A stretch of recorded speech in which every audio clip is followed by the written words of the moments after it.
You all. I hope कि आप सब मस्त होंगे और घर पर ही स्वस्थ होंगे। तो आगे हम लोग ने काफ़ी सारे लेक्चर्स कंप्लीट कर लिए हैं और आज से हम लोग एक नया टॉपिक शुरू करने वाले हैं। That is a very very important topic for us.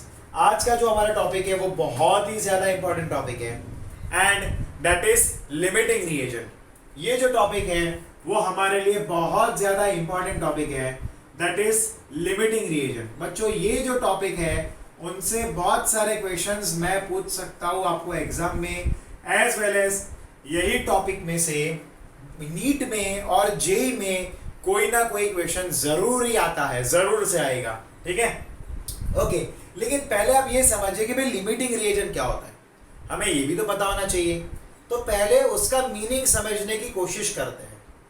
तो लिमिटिंग यानी कि क्या होगा, जो लिमिट करता हो, है ना, ऐसा रिएजेंट जो लिमिट में हो, करेक्ट, यानी कि जो एक्सेस ना हो, कुछ लिमिटेड अमाउंट में हो, कुछ हद तक हो, उसी को हम लोग क्या बोलते हैं, लिमिटिंग रिएजेंट बोलते हैं। फॉर एन एग्जांपल, मान लो कि भाई आपकी मम्मी ने आपको एक रेसिपी सिखाई और वो रेसिपी थी एक कप ऑफ टी बनाने की रेसिपी आपको सिखाई मम्मी ने। और आपकी मम्मी ने आपको ये सिखाया कि अगर आपको कोई भी एक कप ऑफ टी बनाना है और वो एक कप ऑफ टी के लिए आपको एक कप मिल्क लेना होगा। ठीक है, जरा ध्यान से समझना, हम लोग लिमिटिंग रिएजेंट को समझने के लिए यहाँ पर कुछ एग्जांपल लेकर समझ रहे हैं। तो आपने क्या किया, एक कप ऑफ मिल्क लिया और उसको 50 ग्राम शुगर में मिक्सअप किया। किसमें किया, 50 ग्राम शुगर में मिक्सअप किया फॉर एग्जाम्पल। और वहां पर क्या बना, 1 कप टी बना। क्या बना, 1 कप टी बन गया। यानी कि आपकी मम्मी ने क्या किया, आपको एक कप ऑफ टी बनाने की रेसिपी सिखाई, जिसके मुताबिक आपको मिनिमम 1 कप ऑफ मिल्क लेना होता है और मिनिमम 50 ग्राम शुगर आपको लेना जरूरी होता है बच्चों। ठीक है, और ऐसी कंडीशन में मान लो कि भाई आपकी मम्मी जो है वो चले गए, कहीं बाहर चले गए और आपके घर के अंदर कोई गेस्ट आया और एक ही गेस्ट आया। अब आपको उनके लिए 1 कप ऑफ टी बनाना है, तो आप कैसे बनाओगे, क्या बनाओगे? तो जरा ध्यान दीजिए। अब आपके घर के अंदर आपने चाय बनाई, उससे पहले बिफोर दैट आपके घर के अंदर 1 कप ऑफ मिल्क था बच्चों। You are having 1 cup of milk और at your house you are having 100 gram sugar. कितना शुगर था, 100 ग्राम शुगर था। अब आपने इतनी चीजें थी और इतनी चीजों में से टी बनाना शुरू किया। क्या किया आपने, टी बनाना शुरू किया, तो 1 कप ऑफ टी बन गया। क्या हुआ, 1 कप ऑफ टी बन गया। लेकिन उसके बाद क्या बचा, वो भी तो हमें देखना है। तो देखो, 1 कप बनाने के लिए 1 कप ऑफ मिल्क चाहिए हमें, 1 कप टी बनाने के लिए। तो हमारे पास ऑलरेडी 1 कप था और वो पूरा हमने यूज कर लिया। तब रहा क्या, तब 0 मिल्क रहा। अब हमारे पास कोई भी कप ऑफ मिल्क नहीं रहा, है ना।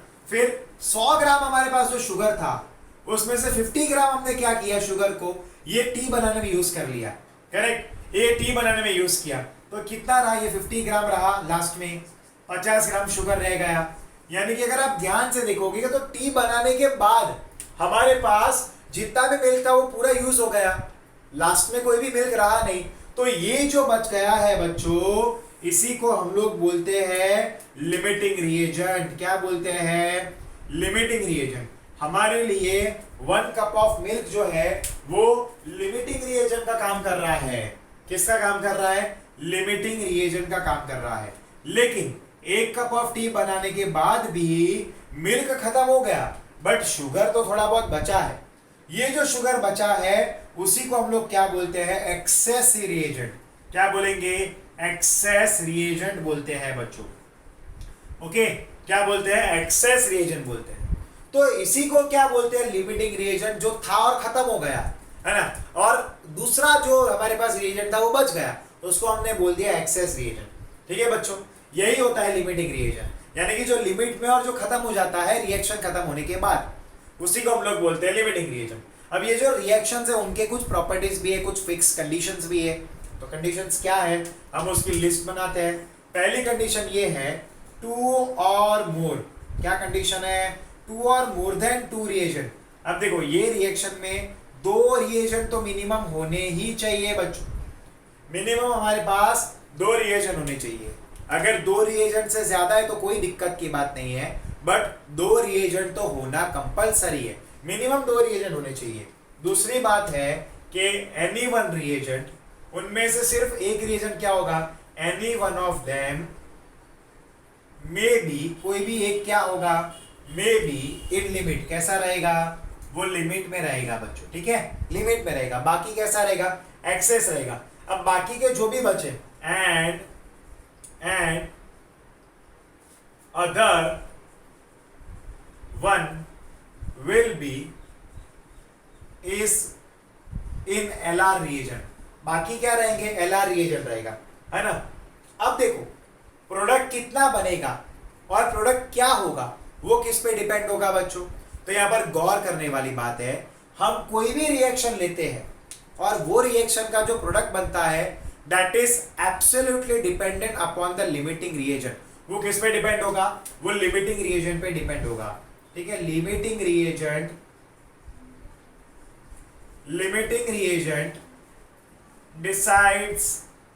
डिसाइड्स द प्रोडक्ट, वही प्रोडक्ट को डिसाइड करता है बच्चों, ठीक है, वही प्रोडक्ट को डिसाइड करेगा। यानी कि लिमिटिंग रिएजेंट के मुताबिक प्रोडक्ट बनेगा हमारा, जितना प्रोडक्ट बनेगा, जो प्रोडक्ट बनेगा that will dependent upon the limiting reagent, ठीक है। फॉर एन एग्जांपल मैंने एक रिएक्शन लिया हुआ है बच्चों, जरा ध्यान देना, है ना, पे अटेंशन हियर। लाइक मैं थोड़ा सा कैमरा भी सेट कर लेता हूं ताकि सबको दिखे, हमें पूरा बोर्ड दिख पाए, ओके, ध्यान देना। हमने मान लो कि भाई कोई भी एक रिएक्शन लिया, like I have taken 1A plus 1B, क्या मिलेगा, 1C मिलेगा हमें, ठीक है। अब जरा ध्यान से देखना कि हमारे पास ये जो है ये 5 ग्राम्स था, ये 10 था, ठीक है, और ये बनेगा कितना, 5 तो बनेगा, ये कितना बनेगा, 5 बनेगा। तो ये 1 मोल्स का एक रेशियो है, 1:1 है, ठीक है।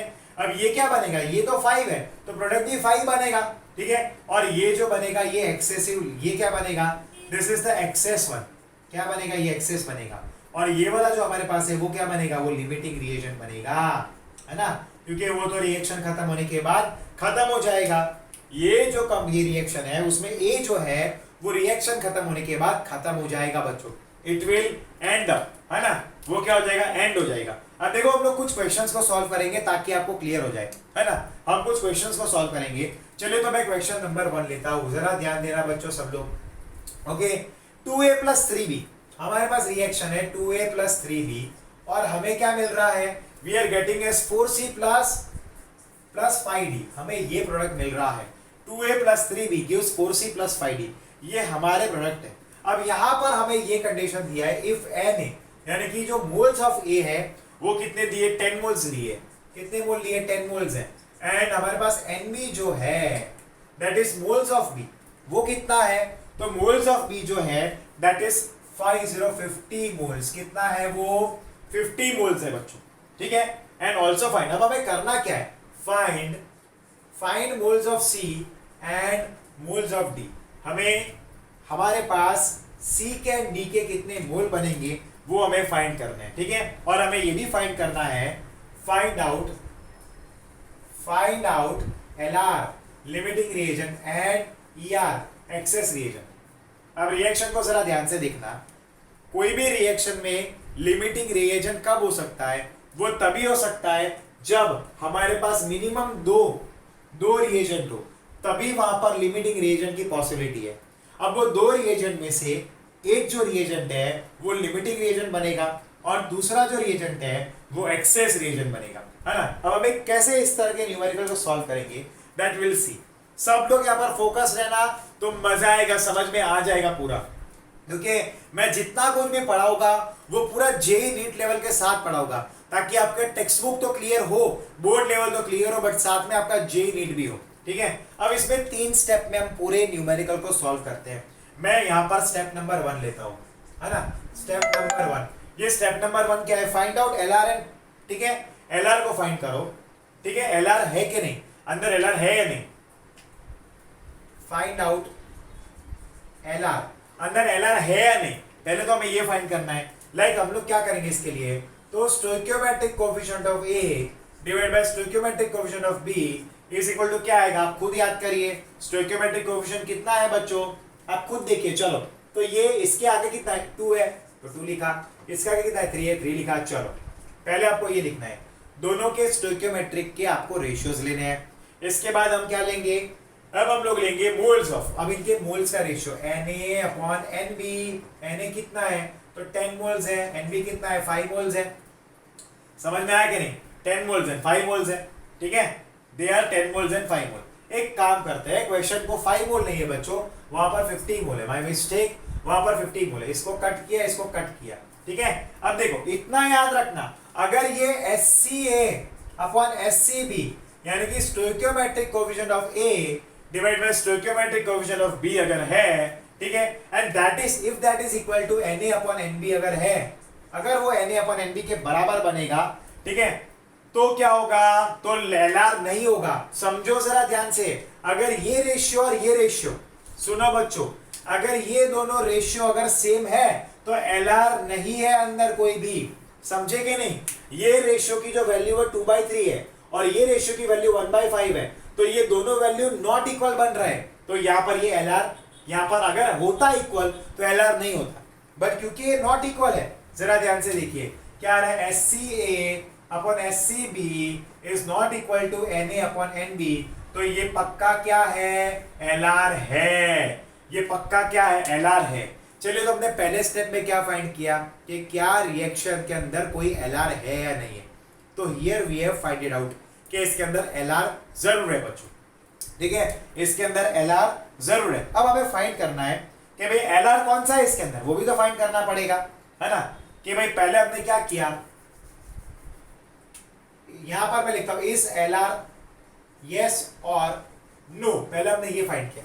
अब स्टेप नंबर 2 मैं कर रहा हूं, दैट इज आपको ये फाइंड करना है, LR फाइंड करना है कि भाई इनमें से LR क्या है, ठीक है, इनमें से LR क्या है। तो LR को फाइंड करने के लिए कैसे फाइंड करते हैं, जरा ध्यान से देखना, ठीक है, उसकी शॉर्ट ट्रिक ये है, उसकी शॉर्ट ट्रिक ये है, जरा ध्यान से देखना, ठीक है, शॉर्ट ट्रिक क्या है, दैट इज आप उसके मोल और स्टोइकियोमेट्रिक कोएफिशिएंट का जो रेशियो है बच्चों, जिसका भी लोएस्ट रहेगा, मोल एंड स्टोइकियोमेट्रिक कोएफिशिएंट का जो लोएस्ट रहेगा वही LR होगा, that will be LR, that will be LR।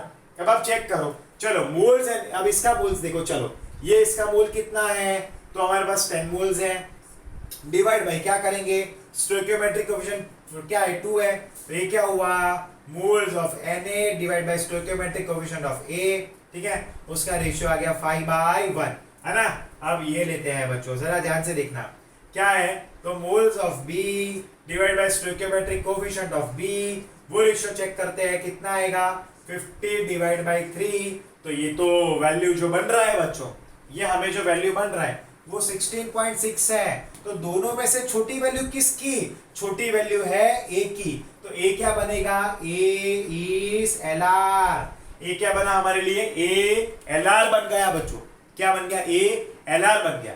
अब हम लोग स्टेप नंबर 3 पे जाएंगे, ठीक है, we will go to the step number 3। थोड़ा सा मैंने और इसको कैमरा को सेट किया बच्चों, जरा ध्यान से देखना, आपको समझ में आ जाएगा पूरा।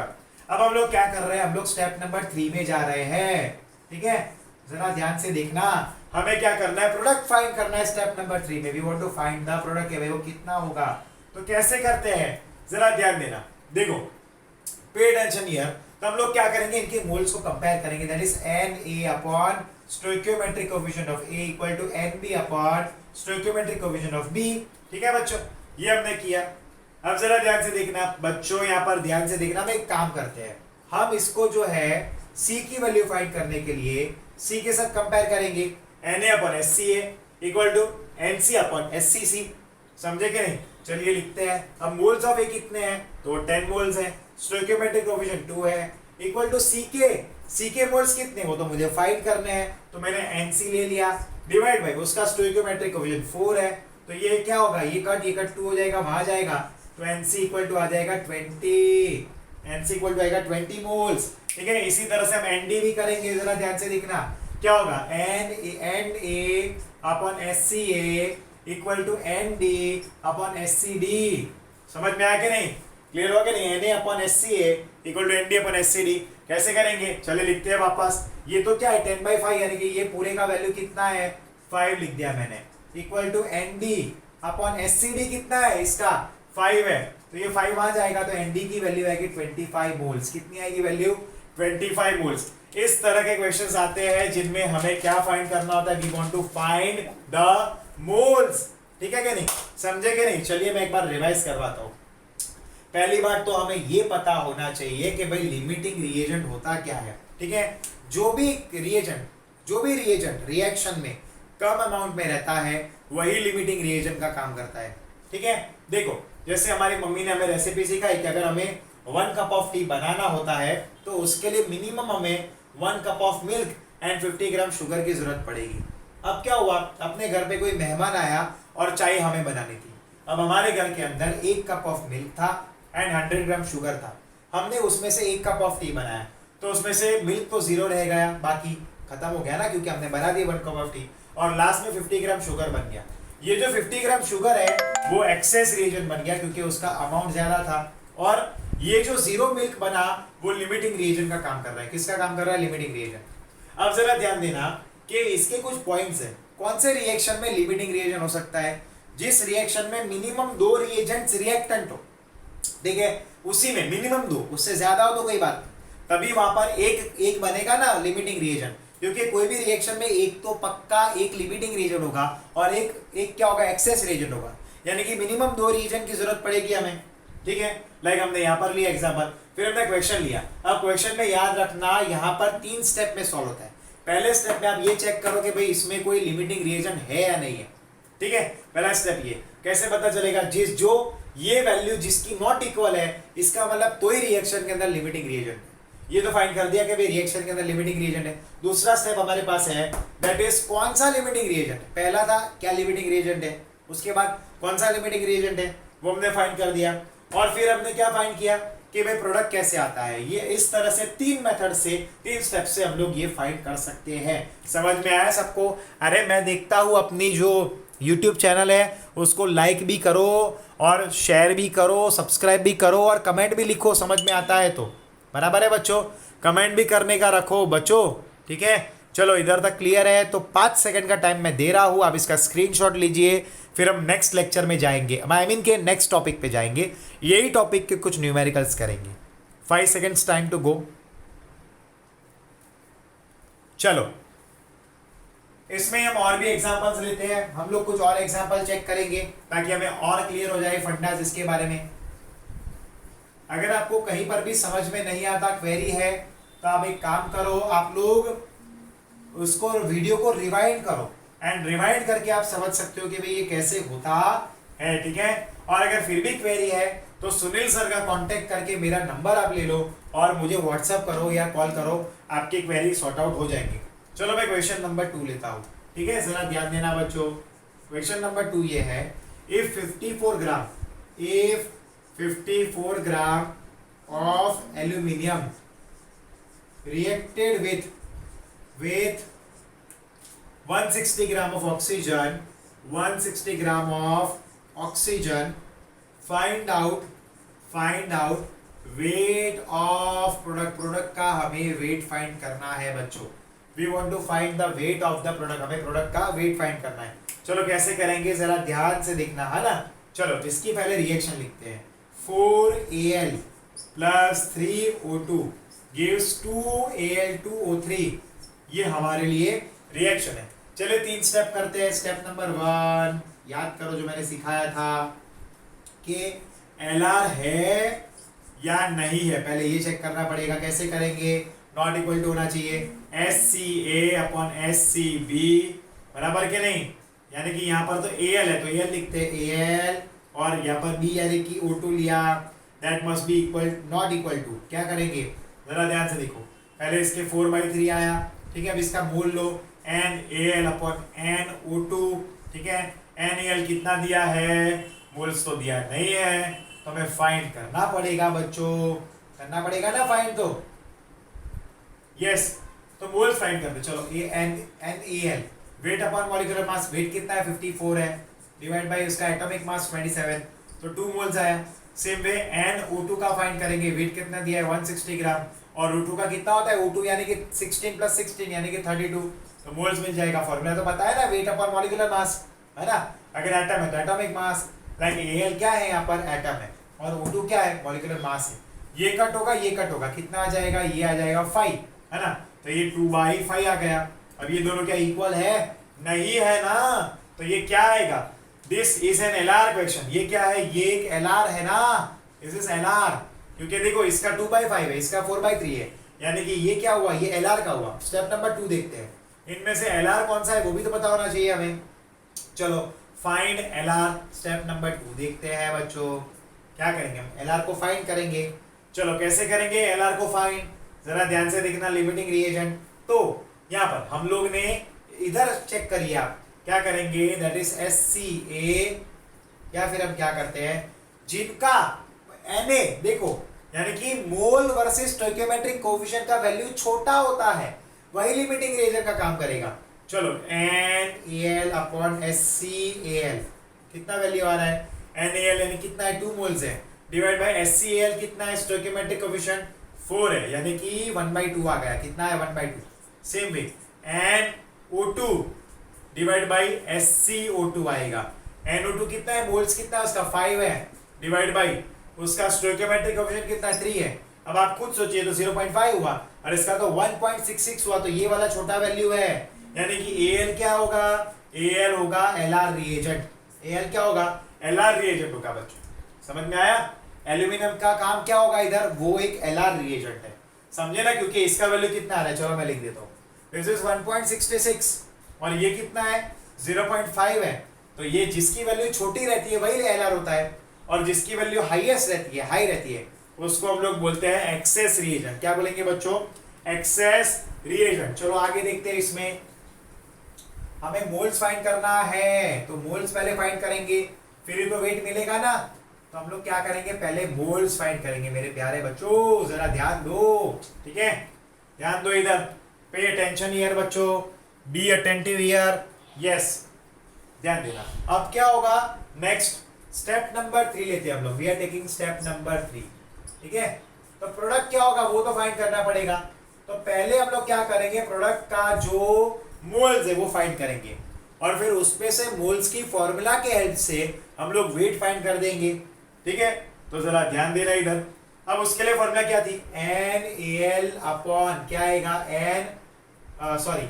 SCAL, ठीक है? अब उस किसके बराबर होगा? तो that is NaL2O3 divide by SCAL2O3। अब देखो, मैंने आगे के सम के अंदर भी लिमिटिंग रिएजेंट को एंड प्रोडक्ट को कंपेयर किया था, और यहां पर भी मैंने क्या किया? लिमिटिंग रिएजेंट यानी कि AL को कंपेयर किया किसके साथ? प्रोडक्ट के साथ। और मैंने सिखाया भी क्या है कि लिमिटिंग रिएजेंट के ऊपर ही तो डिपेंड होता है प्रोडक्ट, समझे कि नहीं?